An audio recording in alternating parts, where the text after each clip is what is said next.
Left in an abandoned house by her mother. What she finds behind a door will shock you. What would you do if the person you trusted most left you all alone with no explanation? If the only home you had ever known was suddenly taken away, replaced by silence and shadows? Emily, a 10-year-old girl, never imagined her mother could abandon her. But one fateful day, she found herself standing in the doorway of a crumbling house, watching the only family she had ever known disappear into the distance. As fear crept in and loneliness took hold, she discovered something inside that would change her life forever. Dear family, it's wonderful to see you all. We have viewers from all over the world, and I'd love to know where you're watching from. Leave us a comment below. Don't forget to like and subscribe to the channel so you don't miss any exciting stories. Now let's get started. The car rumbled down a long, cracked road, the tires crunching against loose gravel. The late afternoon sun hung low in the sky, casting elongated shadows over the barren landscape. 10-year-old Emily sat in the passenger seat, clutching the worn straps of her backpack, her small fingers gripping the fabric so tightly that her knuckles turned white. The air inside the car was thick with silence, an unfamiliar, almost suffocating quiet that settled between her and her mother. Rachel's hands were tight around the steering wheel, her gaze fixed on the road ahead. Normally, she would have been humming along to the radio or complaining about traffic, but today she said nothing. Emily studied her mother's profile, searching for any sign of warmth, any trace of the woman she knew. But Rachel's face was unreadable, her jaw set, her expression distant. Something was wrong. Emily swallowed hard and finally spoke, her voice small and uncertain. "Mom, where are we going?" Rachel didn't look at her. Her lips pressed together for a moment before she responded, her tone flat, emotionless. "Somewhere you'll be taken care of." The words sent a chill down Emily's spine. The way she said it, so final, so cold, made Emily's stomach twist. She turned her head to the window, watching as the familiar streets of their town faded behind them, replaced by empty fields and skeletal trees. The further they drove, the more isolated the world became. The houses became fewer, the roads rougher, the sky a dull gray as the sun inched closer to the horizon. Emily had no idea where they were going. She had never been on this road before. They had left the outskirts of their small town in Pennsylvania nearly an hour ago, passing nothing but endless fields, broken-down barns, and the occasional gas station. Now there was nothing but wilderness stretching out on either side. The only sign of life was the winding road ahead, leading to a place Emily could not yet see. After what felt like hours, the car pulled to a stop in front of an old Victorian house. It stood alone, surrounded by overgrown weeds and trees that had long since lost their leaves. The paint on the walls had chipped away, revealing rotting wood beneath. The windows, clouded with grime, reflected the fading light in eerie, distorted shapes. A cold wind whistled through the air, making the shutters rattle against the walls like ghostly whispers. Emily's breath hitched as she took in the sight before her. The house felt wrong. It wasn't a home. It was a place where things had been forgotten, left to decay. A place that didn't belong to anyone anymore. Rachel unbuckled her seatbelt and stepped out of the car without a word. Emily hesitated before following, her small legs stiff from the long drive. The moment she stepped outside, the wind bit at her exposed skin, sending a shiver up her spine.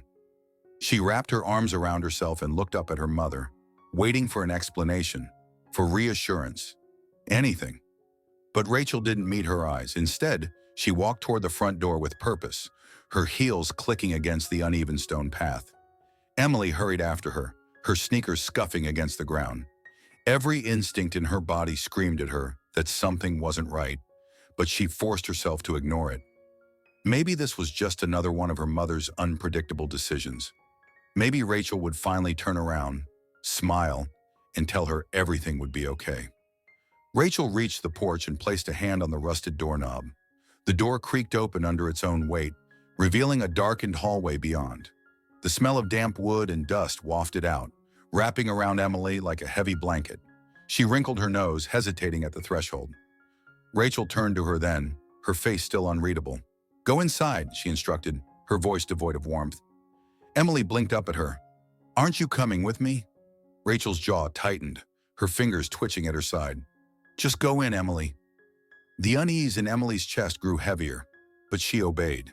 Stepping over the threshold, she felt the air shift around her, thick, unmoving, as if the house itself had been holding its breath for years. She took another step forward, her shoes pressing into the dust-covered floorboards, and looked back at her mother. For a moment, she thought she saw something flicker in Rachel's expression. Something like hesitation, maybe even regret. But before Emily could say anything, Rachel took a step back. The last thing Emily saw was the dim light from the setting sun outlining her mother's silhouette before the door creaked shut, swallowing her in darkness. The sound of the door slamming shut sent a shockwave through Emily's small body. The darkness inside the house seemed to swallow her whole, pressing in from all sides. For a moment, she stood frozen, barely breathing, her mind struggling to process what had just happened. Then panic set in. She spun around and lunged toward the door, her small hands grasping at the cold, rusted doorknob. It wouldn't budge. She twisted it desperately, pulling and shaking, but it was locked. "Mom!" Her voice cracked as she pounded on the wood. "Mom, please, let me out!" The only response was the distant sound of footsteps fading down the stone pathway outside. Emily's breath hitched, her heart hammering against her ribs. "Mom, don't leave me here, please. I'll be good, I promise." She slammed her fists against the door, tears spilling down her cheeks. "Come back. I don't want to stay here." Silence. She pressed her ear against the door, hoping, praying to hear her mother's voice. But all she heard was the cold wind howling outside, the rustling of dry leaves skittering across the porch, then the deep rumble of the car's engine. The tires crunched over gravel, reversing slowly at first, then accelerating down the road. Emily's breath hitched as the sound faded into the distance, leaving only silence. Emily's legs gave out beneath her, and she sank to the floor, sobs racking her small frame. The realization hit her like a wave crashing over her head, dragging her down into an ocean of fear. Her mother was gone. She had really left her. A deep, suffocating loneliness settled in her chest, heavier than anything she had ever felt before. She curled into herself, hugging her knees tightly, as if making herself smaller would somehow make her disappear from this nightmare. Minutes passed, maybe hours. The house around her was still, unnervingly so, as if it had been waiting for her arrival. The air was thick with dust and the scent of old wood, untouched by life for what seemed like years. She wiped at her tear-streaked face and forced herself to look around. The dim light from the boarded-up windows barely illuminated the space. The hallway stretched ahead into darkness, the wallpaper peeling away in long, curling strips. A shiver ran down her spine. Emily had never been truly alone before. Not like this. She wanted to scream, but her throat was raw. She wanted to run, but there was nowhere to go. She wanted, more than anything, to hear her mother's voice, telling her this was all a mistake, but she knew better. The silence pressed in on her, thick and heavy. The weight of abandonment settled deep in her bones. She was alone, and no one was coming to save her. Her stomach clenched, a mix of fear and growing hunger twisting inside her. She wiped at her damp cheeks with the sleeve of her jacket, sniffling as she forced herself to move. Standing still wouldn't change anything. She had to do something. She turned away from the door, her eyes adjusting to the dim interior. Dust floated in the air, catching the last strands of dying light from the broken windows. The house smelled of damp wood and abandonment, the air stale as if it had been untouched for years. Emily's breath came out shaky as she took a hesitant step forward, the floor creaking beneath her weight. "Hello," she called softly, her voice barely above a whisper. The house swallowed the sound whole. She moved further inside, the weight of the silence pressing against her small frame. The hallway stretched ahead, lined with doors that loomed in the darkness. She reached for the nearest one, her fingers hesitant on the cold brass knob. It gave way with a groan, revealing a room shrouded in shadows. Emily's heart pounded as she stepped inside. A thick layer of dust coated the wooden floor, untouched except for her own footprints. The furniture stood like forgotten relics, a tattered armchair, a wooden table missing one leg, shelves filled with books warped from moisture. Spiderwebs clung to the corners, trembling as she moved past. She searched every drawer, every dusty shelf, her fingers growing numb as she rummaged through the forgotten space. Nothing. No food. No sign that anyone had been here in a long time. She swallowed hard, trying to ignore the gnawing emptiness growing in her stomach. The kitchen. There had to be something there.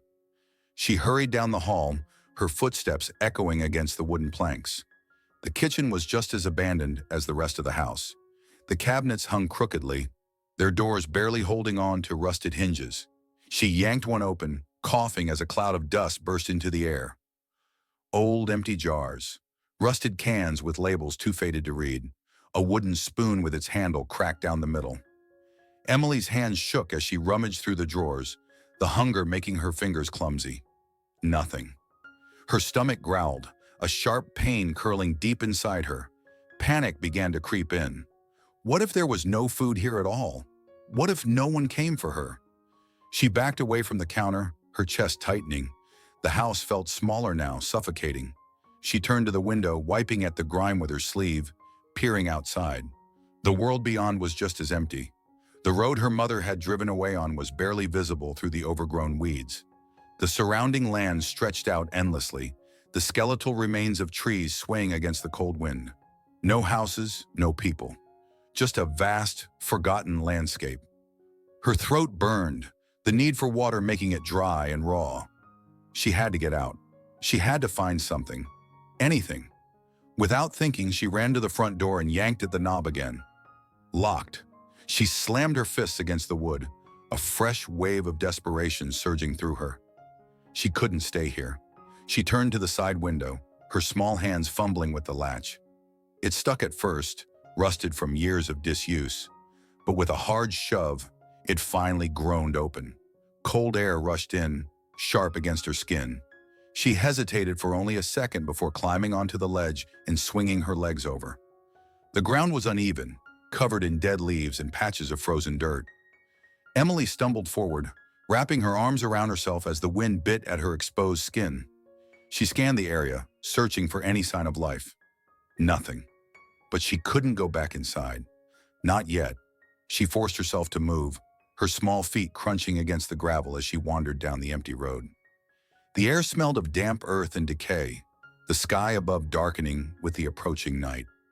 Then just ahead, she spotted something, a cluster of rusted trash bins, their lids slightly ajar.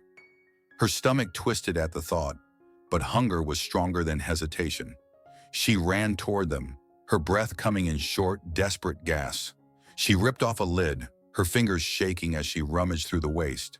Crumpled paper, broken glass, a half-eaten apple, its edges browned and soft.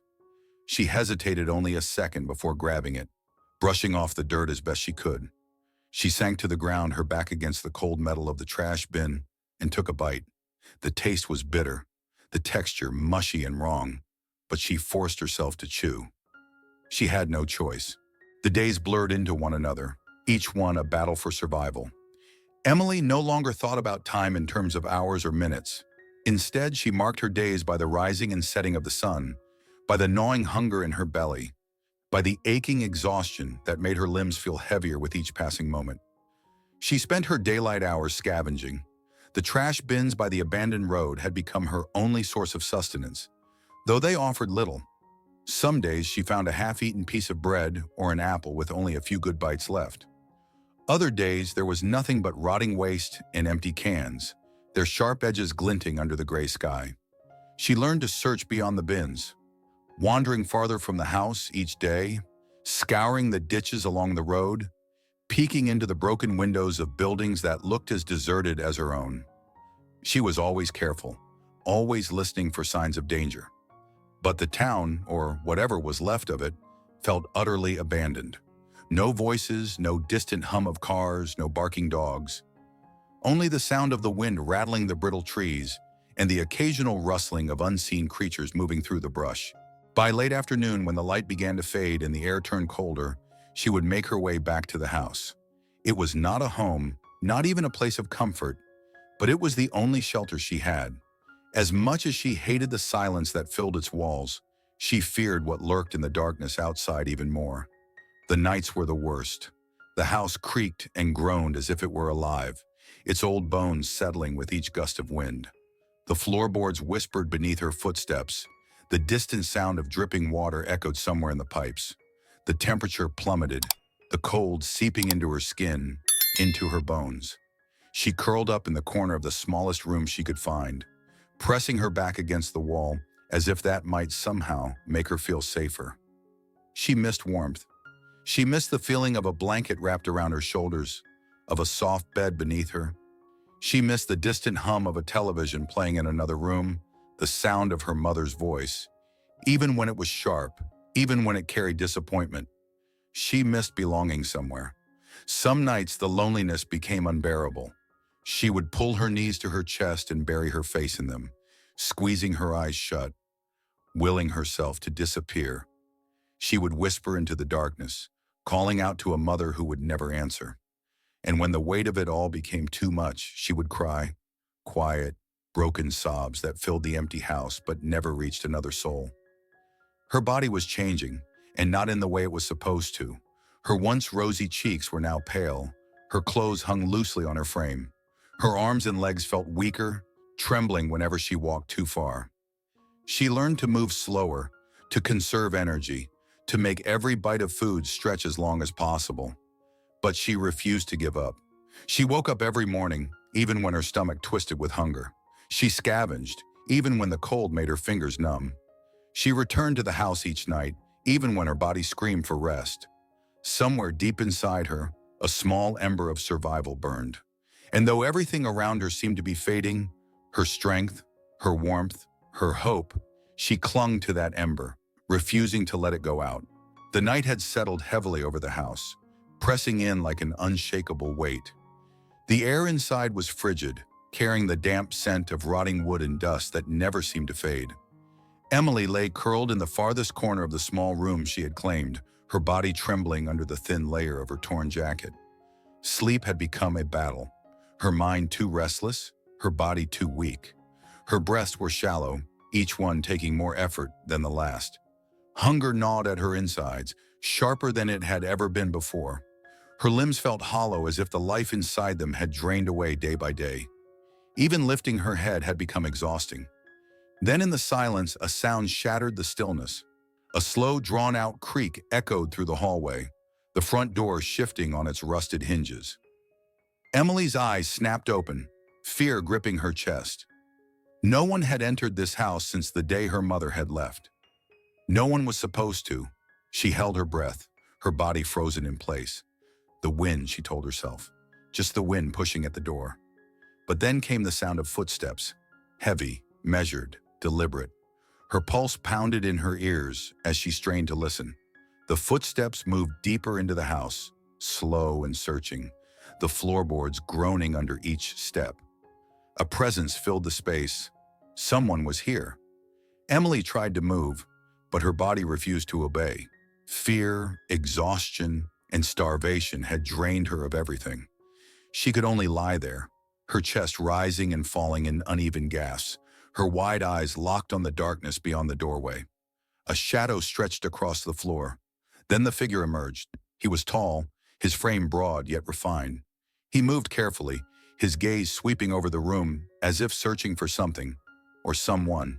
The dim light from the broken windows illuminated his face in fractured slivers, revealing features both unfamiliar and strangely familiar at the same time.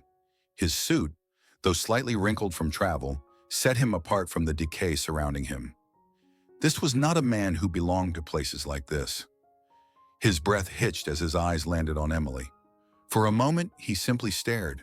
His face shifted from confusion to something deeper, shock, disbelief, something unspoken lingering behind his expression.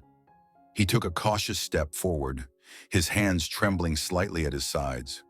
Emily tried to speak, to ask who he was, but no words came. Her throat burned, her body too weak to form sound. The edges of her vision blurred, the weight of exhaustion pulling her under. The last thing she saw was the man kneeling before her, his voice breaking as he whispered something she couldn't quite hear. Then everything went dark. Darkness clung to Emily like a heavy blanket, wrapping her in a silence so deep it felt endless. Somewhere in the void she was aware of movement, of warmth pressing against her body.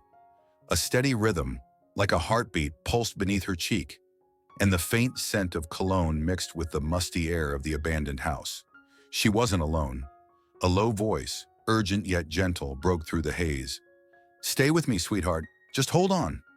She wanted to answer, to ask who he was, but the effort was too much. Her body was weightless, as if she were floating between worlds. She felt herself being lifted, cradled against something solid and safe. The sensation was foreign. It had been so long since she had felt safe. Cold air rushed against her skin as they moved. There was a jostling motion, then the sound of a car door slamming shut. The vibrations of an engine hummed beneath her, the world outside slipping past in blurred flashes of streetlights and darkness. Somewhere deep in her mind, a distant memory surfaced of another car ride, another night, when she had been taken somewhere unfamiliar. But this was different. The hands that held her now did not let go. The next time she opened her eyes, harsh white lights blinded her. A beeping sound echoed in the distance, steady and rhythmic. Her body felt lighter, as though the weight of hunger and exhaustion had been lifted just enough for her to breathe again. The scent of antiseptic filled her nose. A hospital.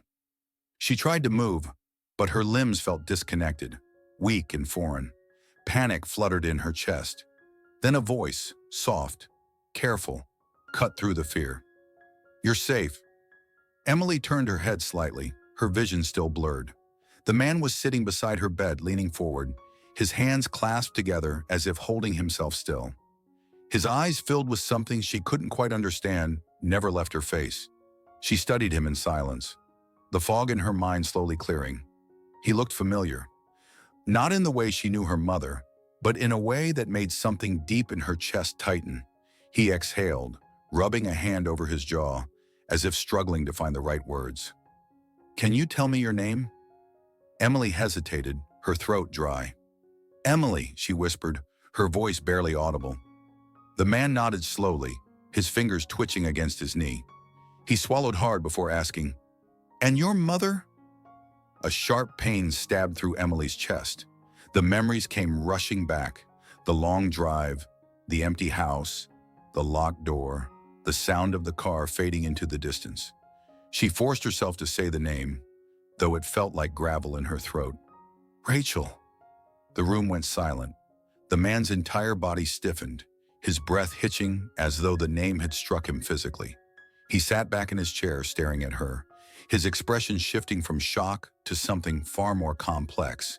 Grief, realization, and something unspoken that made his eyes glisten. His voice, when he finally spoke, was almost a whisper. "Oh my God!" He looked at her as if seeing a ghost, as if the missing pieces of a puzzle had suddenly locked into place. And Emily, though she didn't yet understand why, could feel it too. The weight of the revelation hung heavy in the sterile air of the hospital room. Emily's whispered Rachel had cracked something open inside the man sitting across from her. His posture had stiffened, his breathing shallow, as though he had been pulled into a memory he hadn't visited in years. "I knew a Rachel once," he murmured, his voice barely above a whisper. "A long time ago." His eyes darkened, staring at something far beyond the walls of the room. "She was someone I cared about, but she disappeared. No warning, no goodbye." Emily didn't know how to respond. She wasn't sure what she felt. Suspicion? Hope? She had learned long ago that hope was a dangerous thing, something that could be taken away too easily. The man exhaled, rubbing his hands over his face as he tried to process everything. "I don't know how this is possible," he admitted. "Rachel left without a word. I never even knew she had a child." Emily watched him carefully, her fingers curling into the stiff fabric of the hospital blanket. Then, as if on instinct, she reached for her small backpack, the only thing she had with her when she was found. She hesitated for just a second before unzipping it, her fingers searching inside until they found the worn edges of an old photograph. It was the only thing she had ever held on to. She pulled it out, the edges frayed from years of being handled, and turned it toward him. The man took it carefully, his fingers brushing against hers before he lifted it closer. The moment his eyes landed on the image, something inside him shifted. His breath caught, his grip on the photo tightening as if it might disappear. It was a simple picture. Rachel younger, smiling faintly, with a much smaller Emily in her arms. His reaction was immediate. His face paled, his jaw clenched, and his hands trembled around the fragile paper. This, his voice broke. He ran a thumb over Rachel's face, as if confirming she was real. This was taken years ago, he whispered. I would know that face anywhere. The way he said it, the rawness in his tone, made something stir in Emily's chest. He looked up at her then, his eyes filled with something unspoken, pain, disbelief, and something that might have been hope. We need to know for sure, he said, his voice steadier now. I need to be sure. A DNA test was arranged. The days that followed were a blur of waiting, of doctors checking in, of silent moments where Emily caught the man watching her when he thought she wasn't looking. He wasn't intrusive, never pushing, but there was something in his presence that made her feel less alone. One evening, while waiting for the results, he spoke again, his voice softer this time. That house where I found you. He paused, glancing at her as if unsure how she would react. That was my childhood home. Emily blinked. I hadn't been back in years, he continued. My family moved away when I was younger. But something about that night, he exhaled, shaking his head. I was passing through town, and I had this feeling. I don't know why, but I wanted to see it again. Just for a moment. I never expected. His voice trailed off, but Emily understood. Neither of them had expected that night to change their lives. The results came the next day. Emily sat on the hospital bed, hands clenched in her lap as he unfolded the document. His fingers trembled slightly as he scanned the words. And then his breath left him in a shaky exhale. His eyes lifted to hers, filled with something indescribable. You're my daughter. The words settled between them, undeniable and real. He reached out then, not to pull her close, but to offer something. His hand, his presence, his promise. I don't know how much I can change what's happened to you, he said, voice thick with emotion. But I swear, Emily, you will never be alone again. For a moment she hesitated. Then cautiously, she placed her small hand in his. And for the first time in as long as she could remember, she didn't feel like she had to run anymore. The world Emily had once known was filled with hunger, loneliness, and the constant ache of being unwanted. But now that world was gone, replaced by something she had never dared to dream of, a home. Her father's house was warm, not just in the way the fireplace crackled on cold evenings, but in the way it felt alive. The scent of fresh coffee in the mornings, the sound of his voice calling her down for breakfast, the gentle way he asked about her day. These were things she had never known, things she had never realized she was missing until she finally had them. At first it was overwhelming. The softness of the bed felt too luxurious, the warmth of real meals too foreign. She would wake in the middle of the night, her heart racing, expecting to find herself back in the darkness of that abandoned house, the cold pressing in around her. But each time, she would hear the faint murmur of the television in the other room, the steady rhythm of another presence nearby, and reality would settle over her. She was safe. Her father never pushed her, never demanded more than she was ready to give. He only made space for her, letting her learn at her own pace what it meant to belong. One evening, as they sat on the back porch, watching the sky bleed into shades of orange and violet, he hesitated before speaking.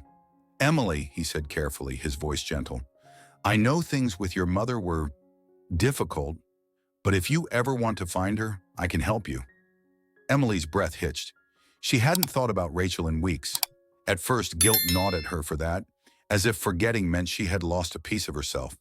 But now, hearing her name spoken aloud, Emily felt nothing but an empty space where pain used to live. She turned to her father, meeting his eyes. I don't need to find her, she said, her voice steady. She made her choice, and I've made mine. He searched her face for a long moment before nodding, a quiet understanding passing between them. He didn't bring it up again. Instead, he helped her build forward.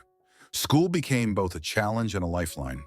The first day walking through those doors, she felt like an outsider, like someone who didn't quite fit. But slowly she found her place. She buried herself in books, letting the words carry her to places she had never been. Art class became her escape, a way to translate everything she had never been able to say. The first time she showed her father one of her drawings, a quiet, wistful image of a little girl staring at the stars. He had looked at it for a long time before saying, "You have a gift." And for the first time, Emily believed it. Friendships came next, cautious and slow but real. A girl with a bright smile and an infectious laugh sat beside her in class one day and started talking like they had always been friends. And somehow, they were. Another classmate noticed her sketches one afternoon and asked, "Can you teach me?" That was how it began. Little moments, small kindnesses, the building blocks of a life she had never thought she could have. The nights no longer felt haunted. The echoes of the past no longer followed her. She laughed, she learned, she lived. And when she looked at herself in the mirror, she no longer saw the lost girl in the abandoned house. She saw Emily, whole, strong, home. The sun hung low in the sky, casting golden light over the sea of graduates draped in navy blue gowns. The air buzzed with excitement, laughter, applause, the occasional cheer from proud families waving from the stands. Emily stood among them, the weight of her cap pressing lightly against her head, the smooth fabric of her gown brushing against her skin. She had done it. A name was called. Then another.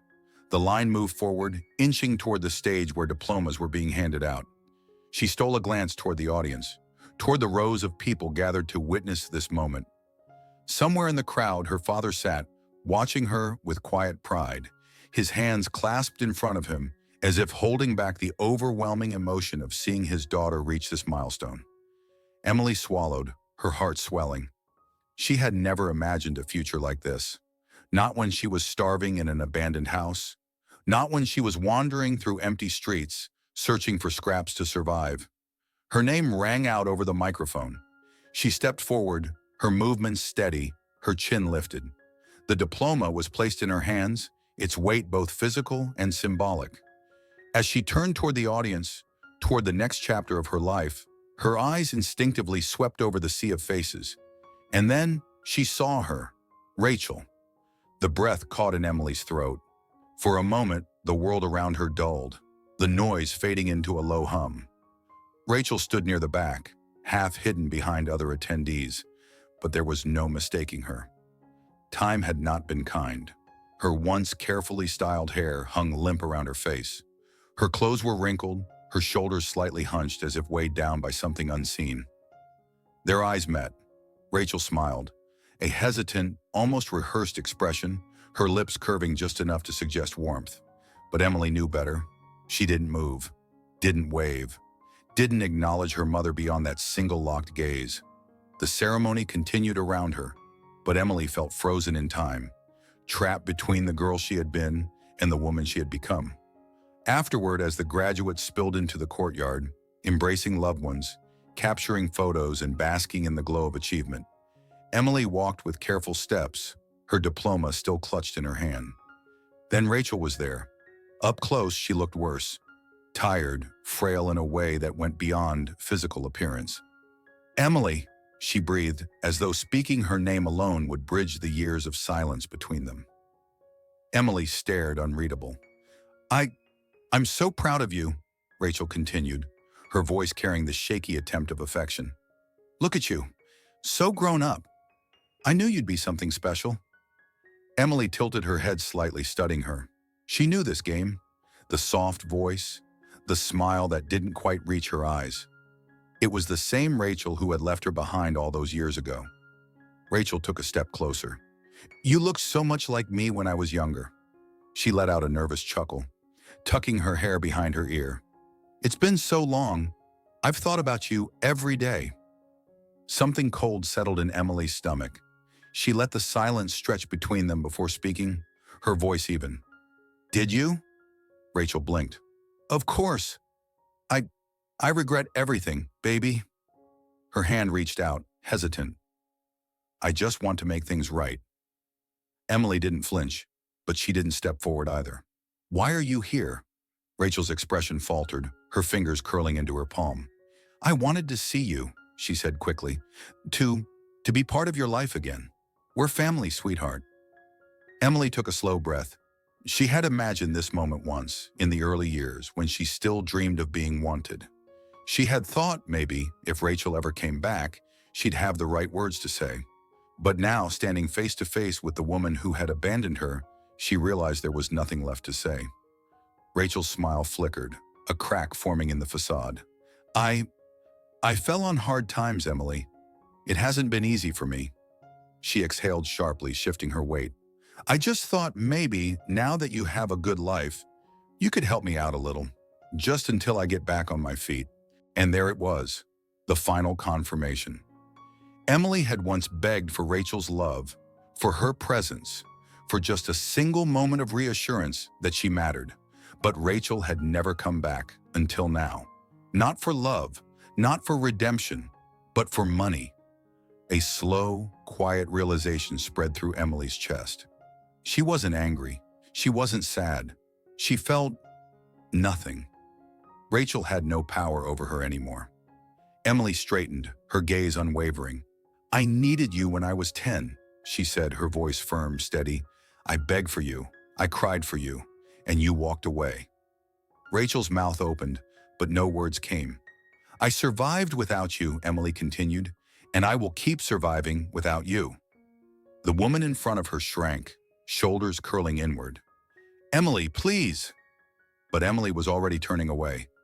She walked past Rachel without looking back, stepping toward the life she had built, the one Rachel had no place in. Her father was waiting for her near the parking lot, pride in his eyes as he caught sight of her. He had been the one who stayed, the one who had given her a home, a future. As Emily reached him, he hesitated, searching her face. You okay? She exhaled, feeling lighter than she had in years. I am now, she said. And with that, she left Rachel behind. Forever. The past had once been a weight Emily carried, an invisible chain that bound her to the girl she used to be. The one who had waited, hoped, and suffered in silence. But as the years passed, that weight grew lighter, not because she had forgotten, but because she had learned how to carry it differently. The abandoned house where she had been left behind had once haunted her dreams. She used to wake up gasping for air, trapped in memories of hunger and loneliness. But time had softened its hold. Now when she thought of that place, it no longer felt like a wound. It felt like proof of how far she had come. With her father's unwavering support, Emily carved out a life she had never dared to imagine. Education became her sanctuary, her way of reclaiming the years that had been stolen from her. She buried herself in books, fueled by an insatiable hunger, not just for knowledge, but for understanding. Of herself, of the world, of the people who had shaped her journey. She pursued psychology, drawn to the complexities of human resilience, to the quiet strength that allowed people to rise from their lowest moments. She wanted to help others find their way back from the darkness, the way she had. Through the years, she built friendships that felt like family, bonds formed not out of survival, but out of genuine love and connection. She learned to trust, to let people in. There were moments when the past still whispered to her, moments when doubt threatened to creep in. But she had learned to meet those moments with strength. One crisp autumn morning, she stood in front of her childhood home, the one her father had built his life in, the one that had become her refuge. The house was warm, filled with laughter and the scent of freshly brewed coffee. Her father watched her from the doorway, his expression unreadable. You're thinking about the past, he observed. Emily turned to him, a soft smile playing on her lips. Yes, she admitted, but not in the way I used to. He stepped forward, placing a gentle hand on her shoulder. You've come so far, he said. I hope you see that. She did. Her past had shaped her, but it did not define her. She had turned her pain into purpose, her suffering into strength. And standing there, bathed in the golden morning light, she knew she was free. She had survived, and more than that, she had flourished.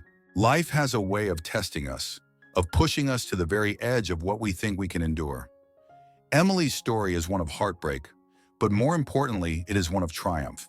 It is a testament to the resilience of the human spirit, the power of second chances, and the strength that comes from knowing your own worth. She was left behind, discarded by the one person who was supposed to love her unconditionally. But instead of letting that define her, she built herself anew. She took the pain of abandonment and turned it into determination. She found love where she least expected it, not in the person who gave her life, but in the one who chose to stand by her, to guide her, to remind her that she was never truly alone. We all carry wounds from our past, moments of pain that threaten to shape who we become. But Emily's journey teaches us that our past does not determine our future. We are more than the people who have hurt us. We are more than our lowest moments. We are the choices we make every single day, to rise, to heal, to believe in the possibility of something better. Let her story serve as a reminder that no matter where we come from, no matter how broken we may feel, there is always a way forward. There is always hope. And sometimes the family we find along the way is stronger than the one we were born into. What about you? Have you ever had to overcome a painful chapter in your life? Have you ever found strength in unexpected places? Share your thoughts in the comments. We would love to hear your story. If this journey inspired you, don't forget to like, subscribe, and stay connected for more stories that remind us of the power of the human heart. Thank you for being part of this journey. And remember, no matter what life throws at you, you are stronger than you think.